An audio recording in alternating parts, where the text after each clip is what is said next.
everybody, this is Angela Savage, the daughter of IndyCar driver Swede Savage. It's time to watch Stories from Motorsports. My buddy, Doug Kenny, loves to share the journey of people in racing, and he is an amazing dude.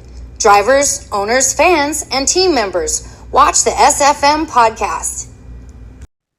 Hey everybody, this is Doug Kenny from Stories from Motorsports. I'd like to thank my buddy Josh Mabe for the YouTube work he did years ago that inspired me to create this platform.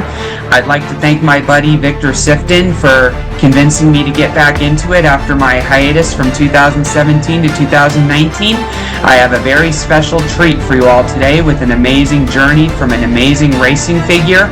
Drivers, start your engines.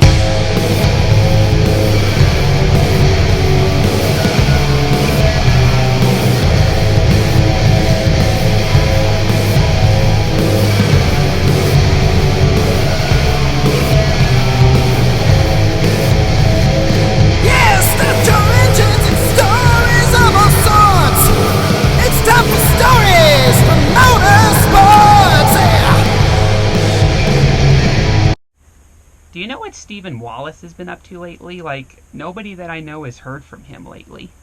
I don't know. That's a good question. He went on, it's kind of, like you said, they all kept with it on the oval side, and I took off on the road course racing route and didn't really stay in touch. So I don't know what he's up to now. A lot of times, those guys come back and work on the team side of things, so he's probably still in the sport, just doing it from a business aspect, if you will. Yeah, I see what you mean. If you had to pick, what's a moment in your racing career that you can't get over? Whether it's humorous or, winning, what have you? I would say when me and my buddy's team won the Trans Am race at Road Atlanta. It was a team of all volunteers, and we did some testing. We knew we were going to be quick, but that was kind of a life-changing moment for me, and one of those where I still pinch myself. And even my buddy Cliff White with B2 Motorsports, still texts me randomly, I can't believe he won that race. So that'll always be one that was won by heart and grit from a bunch of good people. Definitely. Describe that race now that you brought it up. Sounds very fun. It was. The Trans Am races are intense because they're, an hour and 15 minutes. The cars are really hot. There's going to be cautions. You have to conserve the tires a little bit. So you also burn off almost 40 gallons of fuel because there's no pit stops. So the attitude and the setup of the car changes throughout the race. So staying focused that long was tough. And we were battling it out with some of the kids who are in NASCAR now. So Sam, what's his name? He's running Infiniti now with Junior Motorsports. Sam Meyer? Yeah, Sam Meyer. He was him and I battled it out. So it's great to see the youngsters I raced with move on up the ladder and do cool things. Yeah, and then Joey Logano winning the championship a handful of times. Oh, yeah. I'm sure that felt good to see for you. Absolutely. At least I lost to someone who's really good. Yeah. 2 moments that I don't think I can, or 3 moments I'll say that I don't think I can get over as a race fan. What? I would say that for amusing purposes, it's Martinsville when Matt Kenseth blew his tire while coincidentally passing a guy that he was having a feud with. Yes, the Joey Logano championship run they were having. Yeah, and then Kenseth, blowing the tire, even though even though he was clearly turning the wheel to a certain direction. Yeah, I do remember that.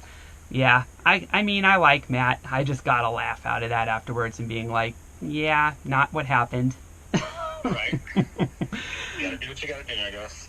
Yeah. And then the other 2 are more for like sportsmanship purposes. You know what I mean? Right. Like for example, the one recent one that I can't really get over is when Tommy Dreese helped out Amy Ruman when she was when she was not able to fund for a race, you know, and he helped her out with the pit crew, and they finished in the top 5. Yeah, that's awesome. I really was glad to see it, just because, you know, these days you want to see real clean racing, you know, and helping out another to the best of your ability. And I really think that was the best moment I've seen in racing recently, that I get emotional about it a bit. Yeah, no, absolutely. There's so many good people, because, you know, it's really expensive to go racing. And, you know, my father had the money to go club racing and stuff, which I was super grateful for, but not the money to go do all the crazy stuff I wanted. So my stuff is built off relationships, and that's the cool background stuff that people don't get to see. Even in the NASCAR side, you know, they don't talk about, you know, these kids have to find so much money to do it, and there's so many cool backstories I wish people knew about. Yeah, definitely. Here's one other moment that's very sportsmanlike that a lot of people probably won't know about today because of the generations that have gone by. But when Scott Brayton sadly had his qualifying crash after winning the pole at Indianapolis, you know, there was a lot of heartache during that weekend because of the split. But Scott Brayton's tragedy was sadly the thing that overshadowed it. But you know what Tony Stewart did despite winning the pole in his place?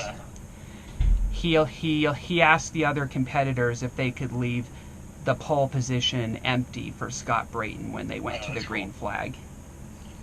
Yeah, that's awesome. Yeah, and I thought that was very sportsmanlike, because Scotty won the pole that year and Tony only got it because of the tragedy, you know. Right. Wow. Yeah. Yeah, for sure. Yeah, and then as an experience, you know, obviously Music City Grand Prix is the other I can't get over. Yeah, I don't think, just the access people had where you could walk right over that bridge to the race was pretty, I don't know how you're going to top that at any venue. No, definitely not. What was that weekend like entirely for you when it ended with you finishing well and Mike Skeen winning and everything? What was that entire weekend like for you? Hey everybody, I hope you enjoyed today's video. Please hit like and subscribe if you did so, and please continue supporting our amazing guest. And everybody, we'll see you next time on SFM. Hi, this is Ted Warner speaking. While the checkered flag is waved for this program, stay tuned for next week for the next episode of SFM. Thanks to Doug Kenny for what he does for motorsports.